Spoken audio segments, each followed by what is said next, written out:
महामंडलेश्वर श्री विश्वेश्वरानंद महाराजजी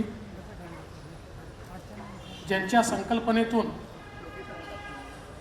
बाबूजींच्या नावाने हा चौक या ठिकाणी तयार झाला ते महाराष्ट्र सरकारचे मंत्री मंगलप्रभात लोढाजी। बाबूजींची परंपरा अतिशय सिद्धहस्तपणे चालवणारे माननीय श्रीधर फडकेजी, आमदार पराग अळवणीजी, शरद चिंतनकरजी या ठिकाणी उपस्थित, राज पुरोहितजी, अतुल शहाजी, पवन त्रिपाठीजी, त्याचप्रमाणे श्री उघाडे, श्रीमती अनुराधा पोद्दार, श्री आकाश राजपुरोहित, श्रीमती रिकता मकवाना, श्रीमती सरिता पाटील, उपस्थित सर्व बाबूजींवर प्रेम करणारे भगिनी आणि बंधूंनो, आज आपल्या सर्वांकरताच अतिशय आनंदाची गोष्ट आहे की 5 दशकांपेक्षा जास्त काळ ज्यांच्या आवाजाने आपल्या मनावर अधिराज्य केलंय आणि पुढचे 100-200 वर्ष तरी किंवा कदाचित जोपर्यंत श्रीरामाचं नाव आहे तोपर्यंत ज्यांचा विसर आपल्याला पडू शकत नाही असे बाबूजी सुधीरजी फडके यांच्या नावाने स्वरसम्राट श्री सुधीर फडके चौकाचं उद्घाटन करण्याची संधी आज मला मिळाली। मी स्वतःला भाग्यवान समजतो की एका अशा व्यक्तीच्या स्मृतींचं जतन करण्याची संधी आहे की ज्यांच्या ठायी प्रखर राष्ट्रवाद होता, ज्यांचं जीवन हे समर्पित जीवन होतं, ज्यांच्या स्वरांमध्ये जादू होती आणि खऱ्या अर्थानं त्यांची नम्रता पण त्यांचा कणखरपणा या त्यांच्या व्यक्तिमत्वाचं वेगळेपण आपल्यापर्यंत पोचवणाऱ्या अशा प्रकारच्या होत्या। अशा बाबूजींच्या नावाने हा चौक या ठिकाणी झाला। मी मंगलप्रभातजींचे अतिशय मनापासून आभार मानतो, त्यांचं अभिनंदन करतो। मंगलजी, तुम्ही जे कार्य केलं आहे खरं म्हणजे मी आपल्या सगळ्यांकरताच म्हणेन कि हम देर आए लेकिन दुरुस्त आए। कदाचित हे यापूर्वीच व्हायला हवं होतं, पण आज होत आहे ही देखील अतिशय आनंदाची गोष्ट आहे। आणि मंगलजी जेव्हापासून मंत्री झाले आहेत त्यांनी सातत्याने विविध उपक्रमांच्या माध्यमातून मुंबईचं, महाराष्ट्राचं, मराठी माणसाचं जे वैभव आहे त्याचं जतन कसं करता येईल हाच प्रयत्न केलेला आहे आणि त्याचं एक मोठं उदाहरण हा आजचा कार्यक्रम आहे। खरं म्हणजे इथे बसलेले 99% लोक हे बाबूजींबद्दल त्यांना सगळं माहिती आहे आणि किमान 30-40% लोक तर असे असतील की जे माझ्यापेक्षा जास्त आणि माझ्यापेक्षा चांगलं बाबूजींबद्दल बोलू शकतील। पण मला असं वाटतं की अशी जी व्यक्तिमत्व असतात ही प्रेरक असतात। राष्ट्रीय स्वयंसेवक संघाचे स्वयंसेवक म्हणून जो एक प्रखर राष्ट्रवाद बाबूजींमध्ये होता, जे एक समर्पण राष्ट्राच्या प्रती होतं आणि म्हणूनच दादरा नगर हवेली, गोवा मुक्तीसंग्रामामध्ये, मुक्तीवाहिनीमध्ये त्यांनी अतिशय मोलाची कामगिरी ही पार पाडली. आणि एवढंच नव्हे तर ज्यावेळी आवश्यकता होती त्यावेळी असंतोष संघटित करून मोठं आंदोलन उभारण्यामध्ये देखील एक मोलाची भूमिका त्यांची होती. आणि त्यानंतरही सातत्याने ज्यावेळेस बाबूजींच्या हे लक्षात यायचं की खरे नायक असलेले स्वातंत्र्यवीर सावरकर यांना खलनायक बनवण्याचा प्रयत्न किंवा या देशाकरता त्यांनी ज्या प्रकारे कष्ट घेतले, ज्या प्रकारे यातना सोसल्या, कुठेतरी त्या लोकांच्या स्मृतीतनं मिटवण्याचा प्रयत्न हा सातत्याने चाललेला आहे.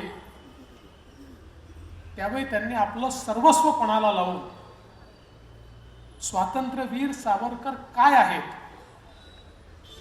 त्यांचं योगदान काय आहे, तो किती तेजस्वी अशा प्रकारचा तारा आहे की ज्याने अनेक क्रांतिकारक तयार केले, त्यांचं व्यक्तिमत्व हे किती विलक्षण आहे, ही प्रत्येक गोष्ट आपल्या समोर यावी याकरता स्वातंत्र्यवीर सावरकरांचं संपूर्ण चित्र आपल्या नजरेसमोर उभं राहावं याकरता चित्रपट तयार झाला.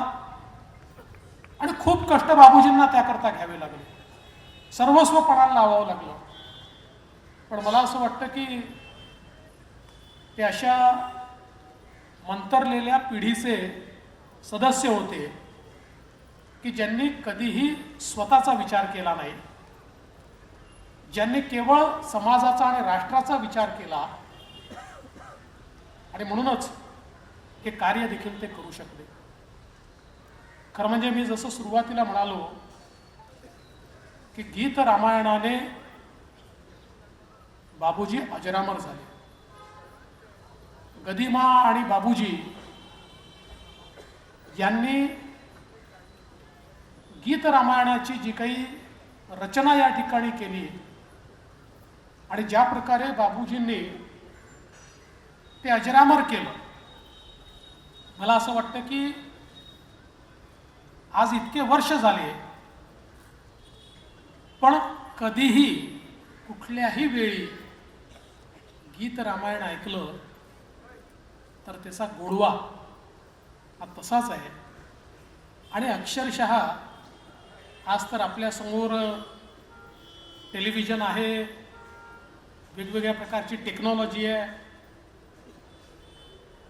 आज ऑगमेंटेड रियालिटी आहे, ज्यातनं आपण त्या ठिकाणी आहोत असा भास निर्माण करता येतो. अलीकडच्या काळात तर अतिशय भयावह असा डीप फेक व्हिडिओज आहेत की कोणालाही कोणाचाही चेहरा लावता येतो, कोणाचाही आवाज काढता येतो. पण कुठलेही तंत्रज्ञान नसताना रामायणातला एकूण एक प्रसंग आपल्या डोळ्यासमोर जिवंत करण्याचं काम हे गदिमांनी आणि बाबूजींनी केलं. आणि ज्या प्रकारे त्यातला कधी आर्त स्वर, कधी त्यातला आनंद, कधी हर्ष, कधी दुःख, माणसाच्या ज्या भावना आहेत आणि ज्या संवेदना आहेत त्या ज्या प्रकारे बाबूजी व्यक्त करायचे, मला असं वाटतं की प्रत्येक व्यक्ती अक्षरशः त्या भावनांमध्ये न्हावून निघायचा. आणि ते चित्र आपल्या नजरेसमोर आजही आपल्यासमोर जेव्हा आता श्रीधरजी त्याच प्रकारे गीत रामायण आपल्यासमोर सादर करतात, त्याच भावना आपल्या मनामध्ये तयार होतात. मी एकदा असं वाचलं होतं की पराधीन आहे जगती पुत्र मानवाचा, याची रचना, याला कुठली चाल लावायची याचा निर्णय करून त्याचा रेकॉर्डिंग करायचं हे बाबूजींनी ठरवलं.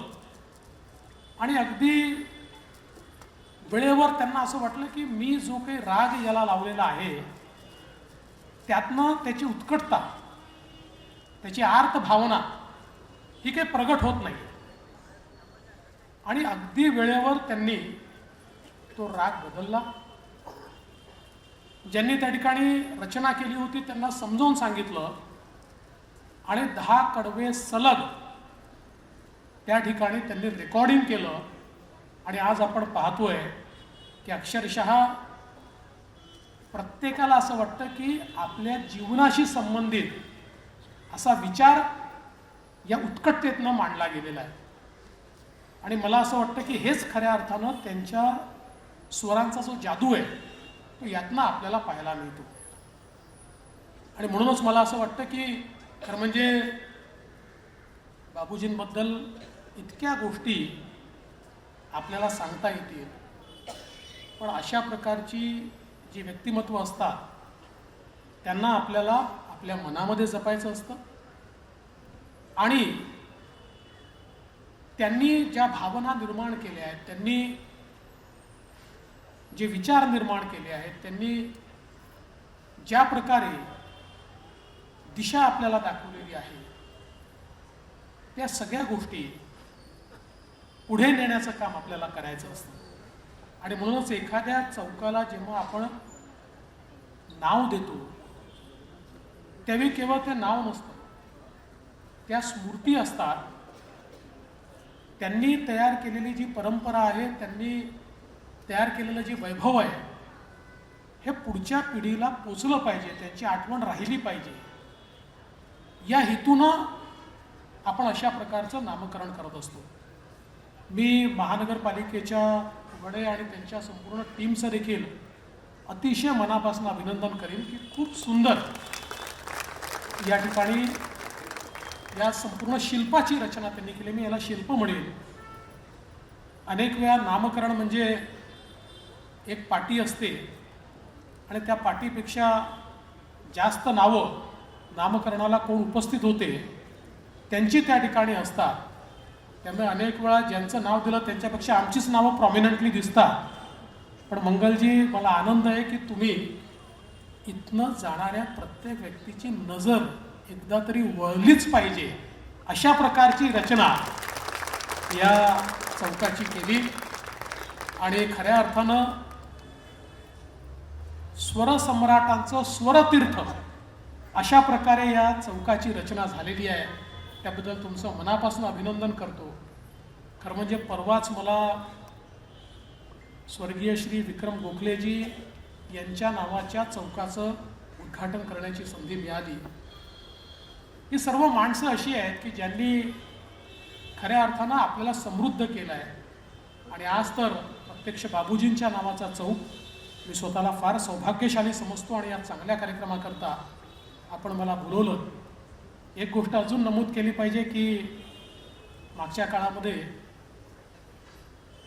श्रीधरजींची चर्चा झाली होती की बाबूजींच्या जीवनावर चित्रपट तयार झाला पाहिजे. आणि आज त्यांच्याशी चर्चा होताना मला अतिशय आनंद झाला की त्यांनी सांगितलं की साधारणपणे जानेवारीमध्ये तुम्हाला आम्ही तो कसा बनलाय हे पाहण्याकरता निमंत्रण देऊ. मला असं वाटतं की अतिशय प्रेरक अशा प्रकारचा हा चित्रपट या ठिकाणी असेल. म्हणून त्याबद्दल श्रीधरजींचे आणि संपूर्ण परिवाराचे देखील मी मनापासून आभार मानतो. आणि या चांगल्या कार्यक्रमाला मला निमंत्रित केल्याबद्दल आपल्या सर्वांचे आभार मानून माझे 2 शब्द संपवतो. जय हिंद, जय महाराष्ट्र. एबीपी माझा, उघडा डोळे बघा नीट.